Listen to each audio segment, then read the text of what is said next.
Simplify.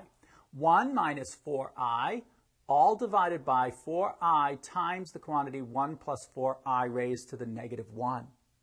Let's begin by dealing with the negative exponent and rewriting this expression as 1 minus 4i in the numerator, the 4i in the denominator times 1 over 1 plus 4i.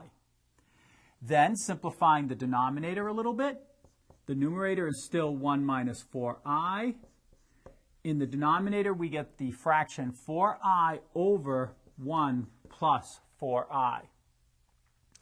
So this is a division problem which I'm going to rewrite using the division symbol. 1 minus 4i divided by 4i over 1 plus 4i.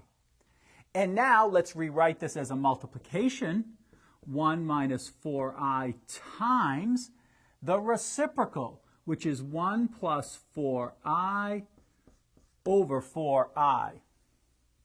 Now you'll notice that in the numerator we're multiplying an expression by its conjugate, and therefore we take the first term, which is 1 squared, is 1, minus the second term squared, 4i squared, would be 16i squared, but 16i squared is negative 16. All of that divided by 4i. In the numerator then, 1 minus a negative 16 is 1 plus 16, which gives us 17 over 4i.